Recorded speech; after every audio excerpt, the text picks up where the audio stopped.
Hey everyone, it's Jason. Welcome to another Marvel Zombies Clash of the Sinister Six, a zombie-side game, of course.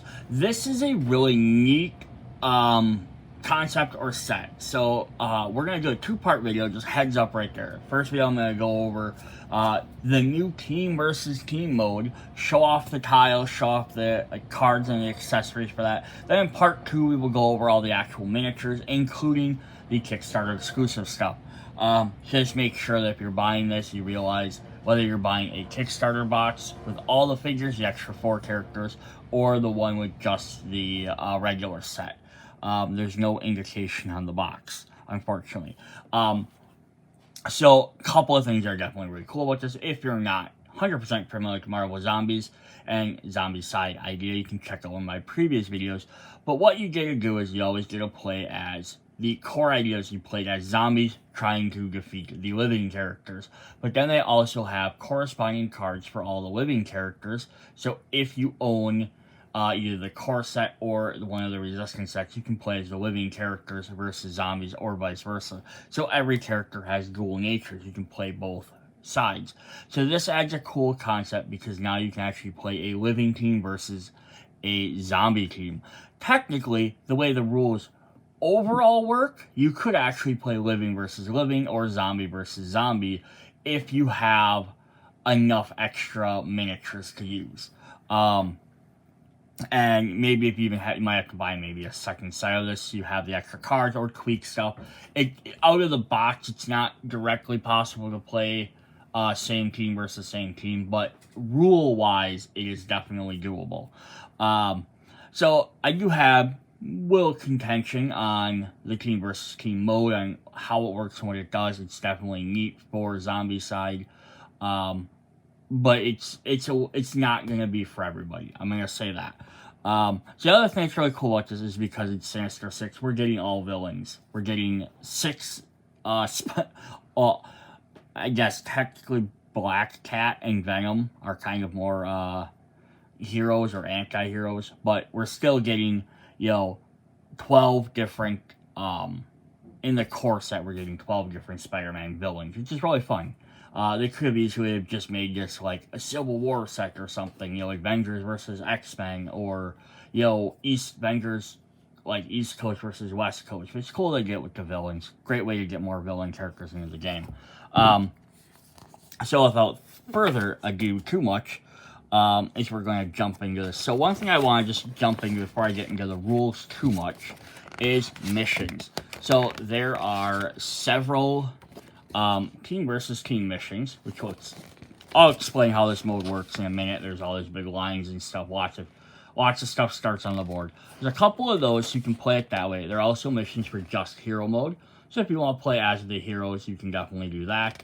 And then there's a couple of missions for zombie mode, all using the new map tile. So it's really cool that they included options for all the different stuff. They weren't just like, it's team mode and that's it. So if you don't like the team mode, you still at least have other options to play. We do want to look at the tiles here. So we're going to start with tile number 29R. Let's see if I can back this up. So in the base game, we have Manhattan or New York, I guess, maybe just in general New York. So here we have like Central Park. So it's kind of cool. So instead of getting the city, we're getting the forest environment, or like the park with trees and stuff. And so there's like a summoning circle that someone did there. This one right here kind of works just more or less like a very standard, typical thing. We have a road on the side, a little sidewalk here, some trees. I'm gonna go through the front sides first because they all kind of go together. So for tile number 30, is we have the bandstands. Again, we have our road, we have our sidewalks. So you can, link these up in different ways. So you can have it be like that. So there's like a side street, or you could have them across from each other. And there's a big giant road there. So there's a couple different options. The bandstand does add some neat little elements to it because this is a blocking terrain. So characters can't move from this into this zone. They'd have to go around. They can't see through it. It's always fun to add little like obstacles and stuff like that. just to like hindrance and things like that. So you have to kind of work around your things. You could hide a little bit. So definitely cool there. Otherwise, it's, you know, a fairly regular kind of tile. We have 31 here. There's 31R. So this is a just another part of the park. It's a fountain in the middle of the park. There's a lake over here on the side as a border that you can't cross. You'll also notice these aren't buildings. And since there's no buildings, there's no place to spawn bad guys. So here you have to, these would be a great way if you want a game where you're not having a ton of buildings to open, have a bunch of spawn points. You can have more open areas. And the fountain has a couple different spots around it, which is also fun whenever you can break some of these up a little bit more. There's a bicycle. And our fourth tile is just another part of the park. There's a bicycle. I do love that there's a goblin glider that crashed in there. And this is number 32. So this is the last of the tiles. There's the water there. So again, you can make your waterfront by combining these. Yeah, you can make a big giant full square park out of these, or you can add like these on one side, the city on the other side. Definitely add some cool, interesting elements. So what's also fun is on the reverse sides is we get the New York subway station. And definitely a great thing to have here. Again, we have some bystander spawn zones. You know, and you can get in. You have some doors here you can go through. We have the tracks here. We have this. Unfortunately, like this, somewhat of a missed opportunity. Maybe like Undead or Alive, the Western one had a train mechanic. They could have also done that with this, with like a subway mechanic, where like it would be going through and you could get run over. That would be kind of neat. But I don't know if it would have been wasted for essentially what is like 4 tiles. But it would have been definitely cool to have that. Yeah, just subway station. We can go there. Get the next set of tiles. And this is partly why they didn't do it, because now we have some of the... Because like here's your subway car up here. But now we have a second one there with like broken... you know, things they wouldn't be able to do it if they did that. But that's definitely cool. The idea is that you can like cross over through here. And yeah, some neat different tiles there. Again, no spawn points on any of those. So now we're finally getting some rooms in here. So here's like your subway car on this side. With your turnstiles and your staircase. Now, what's really fun about the staircase is if you're playing, I don't remember which tile number it is, but from the base game, one of them has a subway tunnel that you can go into. It's in the middle of the map there, in the middle of the tile. You can set that up to have that actually be like, hey, we're playing in the city. You can take the subway, go down into this, and have this be a second set of maps. The Marvel Zombies has done this. They're doing this with X-Men. They're doing this with Hydra. They're doing this with Fantastic Four. Having multiple different maps on the things. They're either like different floors or different locations. And it adds for a really neat extra element because it gets you away, like you can go away from your team. You know, and kind of separate and go explore different parts of the city instead of it just being, oh, now we're in buildings. Just regular buildings, I guess. But that's cool. Yeah, so we got that. And then the fourth one is just the last set of the subway tiles. And then there's looks like a broken wave generator, pulse generator there. I'm not really sure what that's exactly supposed to be. Who is Spider-Man? So that's kind of cool. I have some papers in there. Yeah, there's more control stations. And again, these are... So this is ideally meant to be one long tunnel. And then you can, like, run down through each side area. But again, there's nothing that says you can't do a thing where you have your building like this. And you have a subway on either side. There's some different options you can definitely do there. So that's pretty fun that we get, like, kind of like city environment, or like building environment, but it's underground, and then we get the top one, which you then combine and mix and match, which is really a neat idea. Alright, so those are our tiles. What you really want to see in this is how team versus team goes. I'm going to try to look at this quick. We got some just information. Yeah, so just showing your different zones there, so you can actually walk into like where the track was, where that was. stuff like that. I don't think there's too much extra different rules. We kind of mentioned Felton can't be entered, but it does not block line of sight. I showed kind of like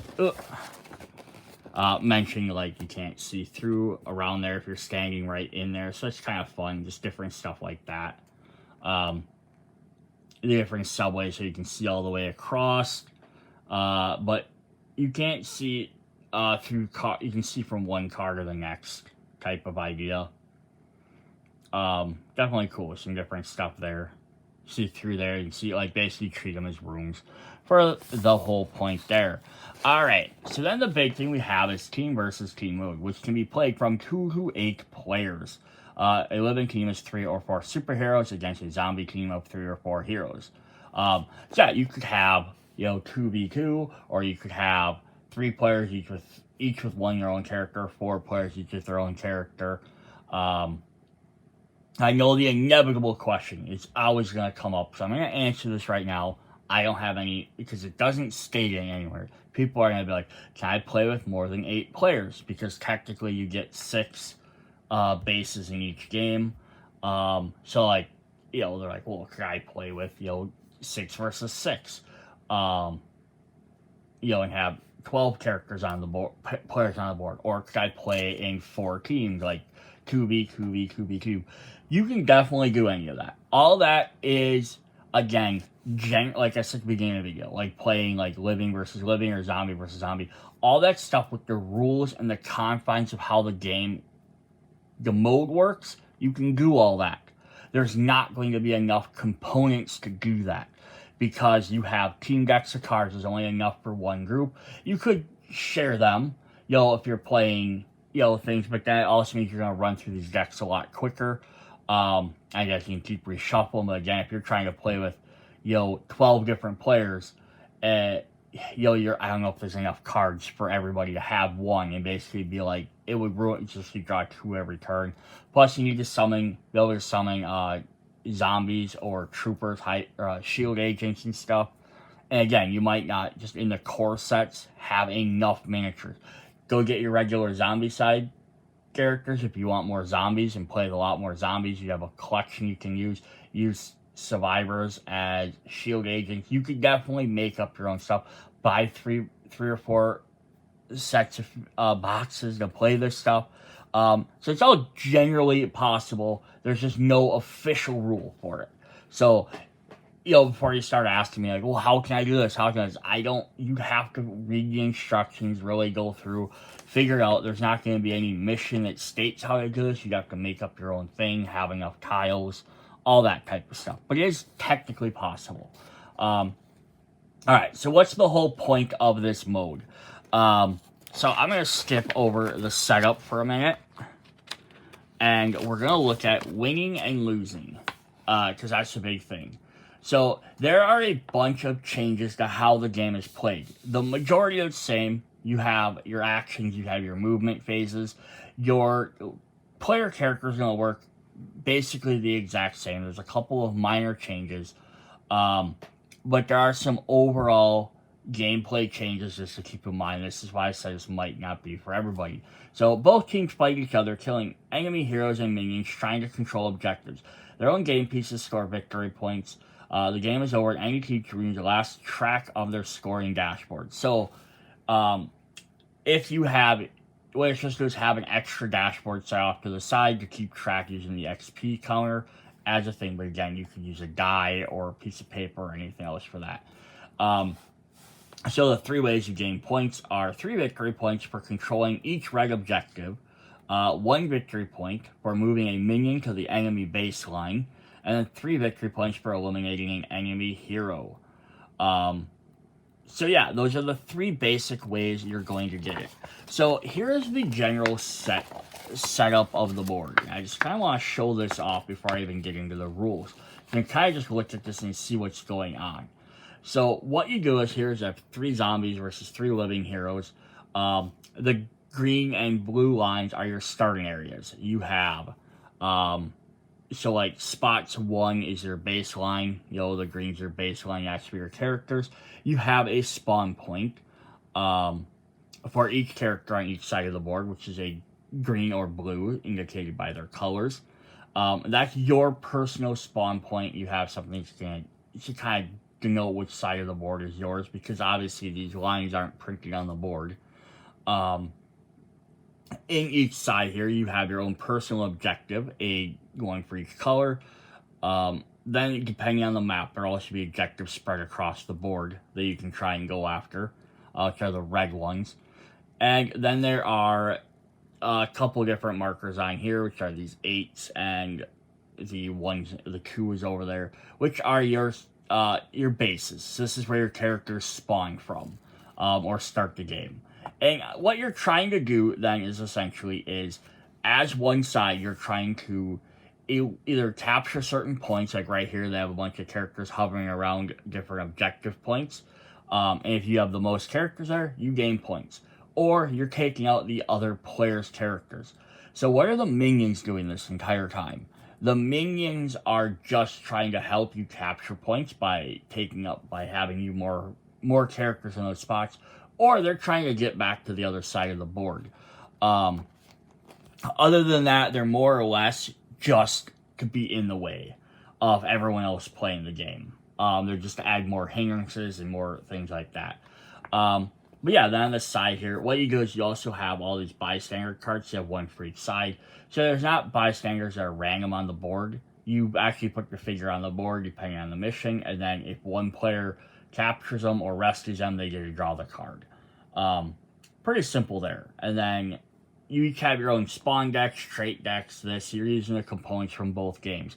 So if you pick this up and you only have either X-Men Resistance or you have just the core game, you're not going to be able to play team versus team. You need to have both sets because you need all the cards.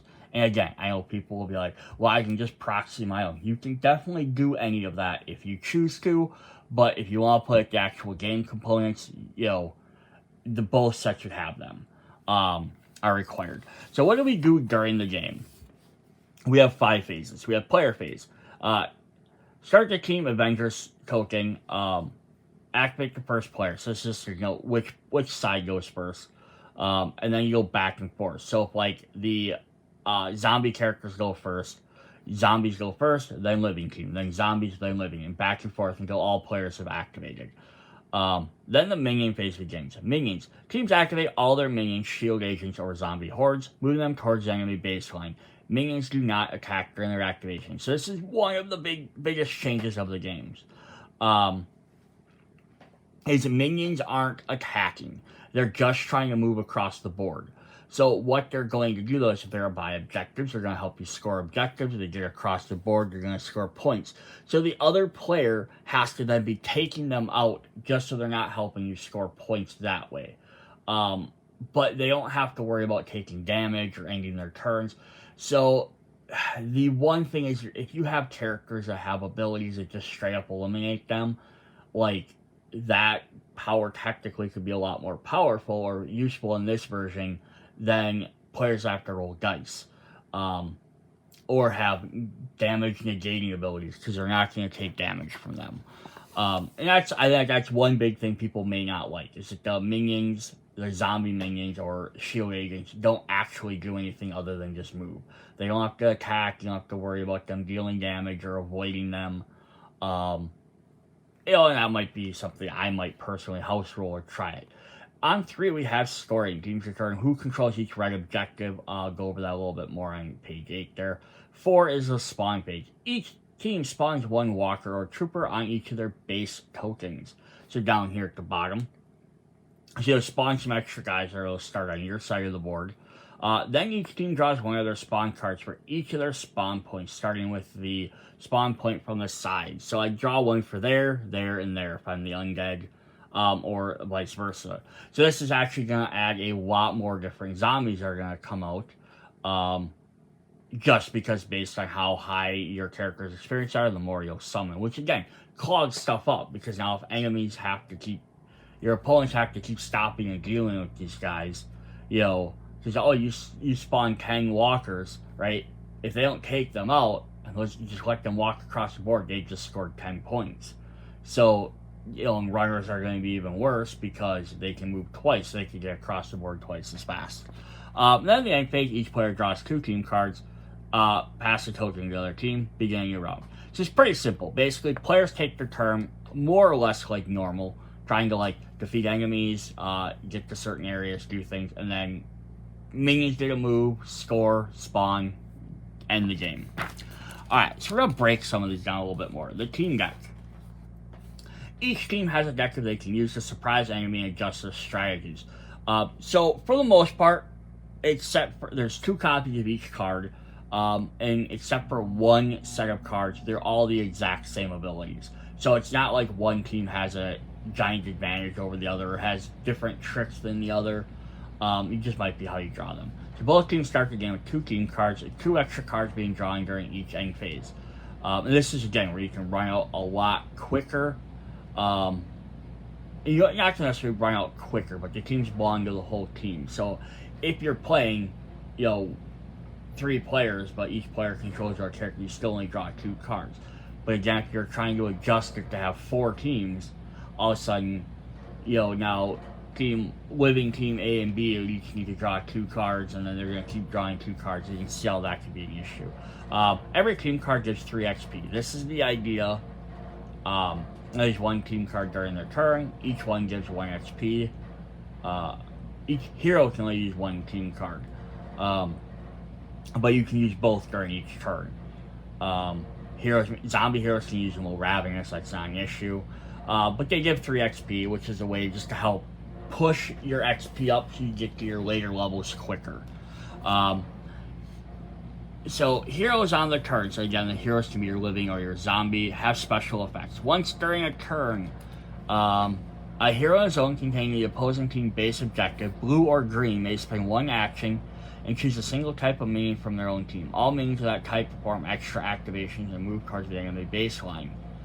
Team bases give no victory points and can never be taken. So if you can get onto the red ones, you can score extra 3 points. But if you get all the way to the other side with your hero, you can spend a point, or you can spend an action to give all your other minions extra activations. Again, this would make taking out them minions very important because they can move a lot quicker that way. All hero skills can only be once per round, whether they're in that hero's turn, outside your turn, or a consequence of another hero's action. Only be once each round. So this is a very important distinction to note, also along with the next one. Heroes can never have more than 3 health, include zombie heroes and superheroes with skills that give them extra health. So someone like, let's say, Groot starts with 4 health, and his first ability says he ignores 1 hit when taking damage. He would only have 3 health no matter what. And this is to even the playing field for everybody, so that someone just doesn't take a bunch of characters with high health and damage reduction abilities. I get it. And then his defense thing where he takes 1 damage, or he ignores the first damage. It would only work the first time he ignores it. So if any of the other characters hit him, it would be ignored. Same thing would be as if a minion moves into your zone, you get a free action to move or do a damage or attack. It would only happen once per round. So not every single time they move into your zone. Bystanders work a little bit differently as well. Bystanders don't move. Combat bystander tree is not non-standard, so they're just things on the board at this point. In action, a zombie hero may devour a bystander zone, even if there are enemies ignoring target priority. This is not an attack, no dice roll is required. So basically, the devour action kind of doesn't exist for that. You can just pick them up, and again, it's to make even that playing field out versus a superhero, so you just walk up and pick one up. They can just get 1 as well. As an action, a superhero may rescue a bystander, even if there are enemies. Both superheroes and zombie heroes may discard their bystanders to ignore wounds, and heroes never suffer effects of bystander devoured. So basically, they're getting rid of all of the negative things about getting bystanders. Pick them up, use them however you like. Just trying to, again, simplify some of that stuff. Combat was actually kind of interesting on what they did here. Heroes' attack actions may only target opposing heroes' heroes or minions. You can't target your team. When a hero attacks, minions belonging to their team are always ignored. Remember, the only heroes attack, minions never do. Each hero's health point is considered 2 toughness. This means 2 hits are needed to deal 1 wound. So they upped everyone's damage, so it takes longer to take out a hero, so it's a little bit more victory. You gain 3 points for eliminating 1. So that means every character has normally 3 health, because again it doesn't increase higher, and it takes 2 hits, so they would have to take 6 hits to be defeated. Which definitely makes the game a little bit more interesting. It's going to take longer to take these guys out, so they stay on the board. When attacking a zone, players must choose before rolling dice whether they're targeting minions or heroes. So it also gets rid of the general priority of heroes have to be attacked first. You can choose which one you want to do, but once you choose one, you have to only attack that. So if you attack a hero and all of a sudden you roll, you do 5 hits and they only have 3 health, right? And you take them out. You no longer get to put that down onto the minion troopers, and vice versa. Like if there was 2 runners in there and you roll dice and you take 4 damage, you don't now get to apply that up to a hero. So it's just one way or the other. This again can make characters that have like special ability that says, hey, they did ignore targeting priority. It kind of makes that ability a little bit useless. So some characters are going to be better in these modes than others because they weren't designed for this mode. So a hero may discard any bystanders to ignore troops. We talked about that. Any hero eliminates an enemy, they gain 1 XP. So every time you take out an enemy, you gain an XP, which makes pretty standard. If you eliminate a hero, you gain 5 XP, and their team gains 3 victory points. So yeah, taking out heroes definitely makes sense. When a hero is eliminated, discard all traits, bystanders on their dashboard, and set their power hunger track to 0. The eliminated hero chooses any of their team base tokens are respawning immediately. They start health to 3, but keep their activation token on the same side. So you have auto respawn. You just lose all your equipment. All right, so that's fairly standard there. And then we have the option of permadeath. If you have enough characters, you can definitely do this. One of your hero dies, now you have to lose them. So if I'm running around as Venom and he gets KO'd, I have to now grab a different miniature to play as. And this could be kind of fun as well if you have a way to go through a lot more of your characters to the game. Maybe you're only going through 3 characters every game, or maybe you have a limit of how many you can have in backup. And then if you lose them, like one guy keeps dying over and over, he can keep respawning them, but that means the other players don't get any, or each player has 2 backups. It could at least give you some options, so instead you're like, I have to bring 3 characters to the table, I choose which one I want to use, and then when they die, I can decide between the other 2, like, oh, maybe one was more effective for our state of board versus the other. Could be an interesting gameplay mechanic. Alright, for the minion phase, again, minions do not attack. Enemy minions, heroes, or bystanders when they activate. Their only possible action is to move towards the baseline, taking the shortest open path. So they have to go around buildings unless there's a door, they can walk through it. If there's the fountain's in the way, they have to walk around the fountain, or if we're playing with this particular tiles where we have that bandstand, they wouldn't be able to walk through it, they'd have to walk around. When moving, minions are bystanders and enemy minions are heroes. Minions' movements do not hinder enemy minions or heroes in their zone whenever a minion reaches a zone. So they eliminate the other thing about, if you enter a zone with minions, you're not going to worry about taking damage from them. So it doesn't matter if you get to them, you just sit there, attack. Oh, I'm in that zone, I can attack 2 or 3 times, move. You only have to worry about the other player's controlled characters. Also, that your movement's not hindered, so I can run into a zone, attack, take out, I'm going to take out their 2 runners, and then you could move on, and leave their walker there for somebody else to deal with and move on to the next thing. Alright, but if they do reach the other side, they're immediately removed, so they do that. The scoring phase. Both teams use their minions and heroes to control red objectives around the board. Objectives can never be taken. During the scoring phase of each round, compare the total number of minions and heroes each team has. The team with the most pieces controls the object in game 3. If both teams are tied, they both gain 3. If neither team has any game pieces, no one gains points. So, for example, in this one, there is 4 living characters and 2 zombies. So, the living team gains 3 points. In this example, there's 2 of 2. So, Wolverine and a regular trooper, and then 2 minions. So, they each gain 3 points. So, the thing is, they're going to get here. This is one thing I find sort of weird about these rules, because it says every turn they're going to move. Now, you can move your zombies, is what you're going to do. So on your team's turn, you guys are going to move them, but typically you're just going to move them straight forward unless they have to walk around something. So they're not going to land on an objective and stay there. So that means on the next turn, according to the rules at least, they're going to walk off this tile and go towards the next one. They're not going to hang out on these objectives until they're defeated. Unless that was the idea of the game, but it says right here, their only possible action is to move towards enemy base by taking the shortest path. They don't care about objectives. They're not going to purposefully move 4 spaces to the left and keep moving to the left to go towards an objective.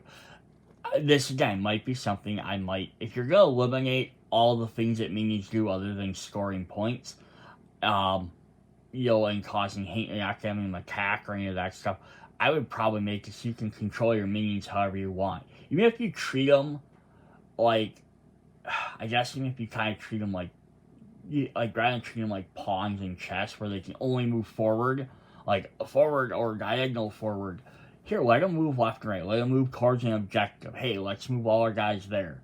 Then it's going to force them to have to defeat them there. And then maybe you might draw a bunch there and let some other guys escape. I mean, that's just my thought on it. The spawn phase, both can spawn 1 walker trooper on their respective things. So every turn you're going to get at least 2 to 3 more characters. And then you draw more spawn points. So for example, Sandman is the most experienced living hero in the Orange Danger. So when the living team draws this card, they spawn 8 troopers on their own spawn points. The hazard symbols are not used in team versus team mode. Yeah, so pretty much there. So that means basically if one team pulls way ahead in experience points by using team cards and eliminating stuff, they're going to spawn a lot more things. So they're going to catch up a lot quicker, or do that. So that's basically how it works. So here's just the one example of how they have this set up. So they set the board up right off the bat with characters already spawned.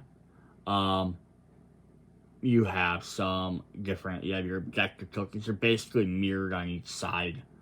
But you have a bunch of guys already starting next to the marker. So they're going to start scoring points right off the bat unless a hero gets over and starts taking them out.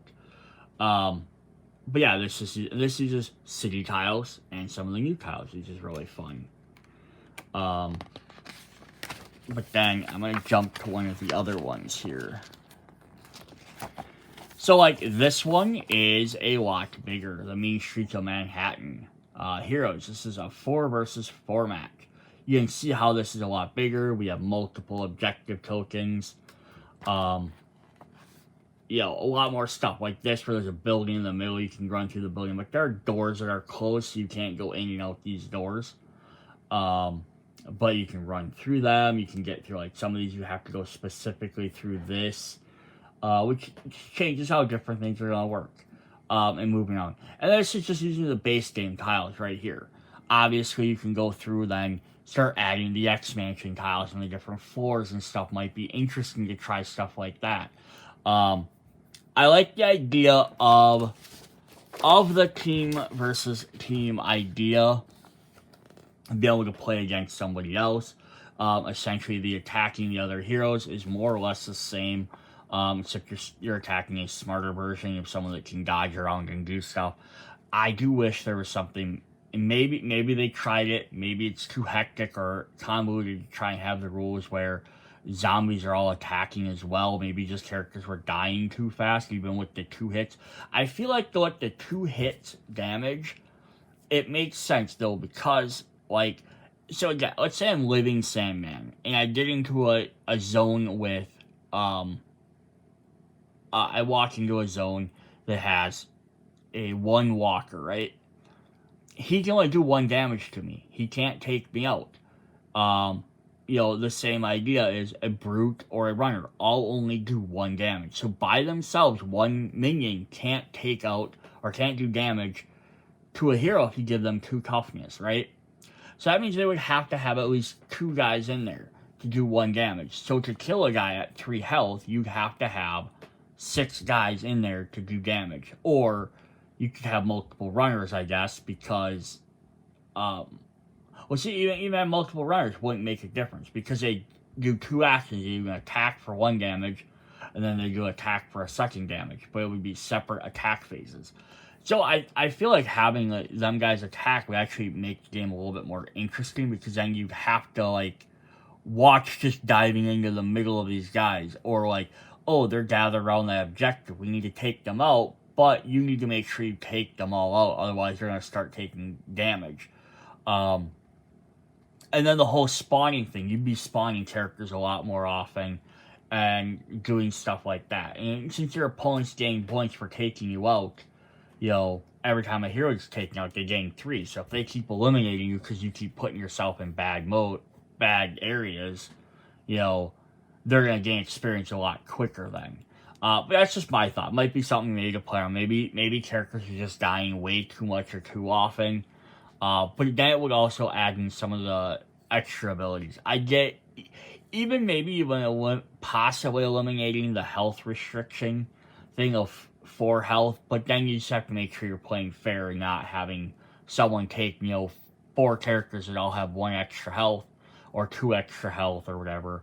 I also do understand it though, because heroes have 3 health, the living heroes, where zombies have 5 health, and the idea is to then bring the zombies back down to 3, but you could, I guess that'd basically the thing is, the zombies, because they'll have 5, I don't think any of them have the thing that says they have +1 health, but yeah, it wouldn't be fair to have them have 5, so reducing health to 3, but with that 2 defense, I think is fair. Alright, so that is what we have for that. We do want to look at the cards, though, before we end this video. So I feel like the team versus team mode it's pretty interesting. I think there's some really cool ideas for it. Just, I can see some people being like, I don't like it with where it's more or less just trying to collect points versus having actual objectives. Like, if it was more like one mode is like have the versus, but have maybe a tower defense mode where it's the zombies are trying to get into the Baxter building or whatever. For example, to get the dimensional transporter, and the heroes have to defend them from inside. So in the outside the zombie characters are now controlling the minions and get kind of have a little bit more agency on sort of which way they move. They still have to move kind of in that forward direction. But they have maybe a little bit better, they could instead of just having them go one direction or the other, they could have them maybe move a specific way or go towards a door. And then the inside guys would basically be like, oh, okay, we don't have, we can't, we don't have a ton of spawn points, so they're fighting off hordes of zombies regular mode. It might be kind of interesting. And you can always flip that the other direction. The zombies are trying to fix the portal and get to work, while the heroes are trying to break in. You can have other different modes like that. Which might be kind of interesting. I think it's a neat concept to play around with. Alright, so these are the little tokens we get for your starting points, zombie, heroes. Fairly simple, you have 3 for each. And then we have the cards, which just use the backs of the boxes. So zombies are the regular, and living team is the hero's resistance. And then the cards will be by the skin on your teeth. Let me get these kind of up in here and save the day. So 3 XP each. It says after attacking, reroll all dice with a result. After attacking, reroll all dice with a result of 1 once. So basically, you can reroll your dice as long as you have a bad roll. And And again, 2 copies of each of these. We have To the Rescue and Brute Force. Spawn 2 guards or spawn 2 brutes. The Healing Nanobites and I hate this word. Nope, I'm not even gonna try it. I'm gonna mess it up. I know what it is, just my brain doesn't want to say it. But it's restore your health to 3. So basically, full recovery. We have Go, Go, Go, and the Horde. Activate all your minions in your all friendly minions in your zone. We have Ambush and Feeding Frenzy. Choose a zone within 1 range and roll 1 die for each friendly minion there. For each result of 4+, deal 1 hit to a zombie hero in that zone. And then the last one, where they're actually different, is Assemble and Shared Meal. So Assembled says you and another superhero within 2 range each gain 2 power. And then Shared Meal says set your hunger level to 1 and heal 1 of your wounds. Yeah, so kind of interesting. So yeah, a little bit different there. 1 gains power, 1 gains the ability to do a little bit of healing and stuff. I wish there was always more things where they were very different. That'd be kind of cool versus just shared. But it's still a neat little concept. Alright, so that's what we have for this first video. Kind of went over that.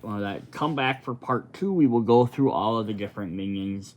Or not minions, but the heroes, super living, undead, all of them, and their various cards. See you guys later. Bye.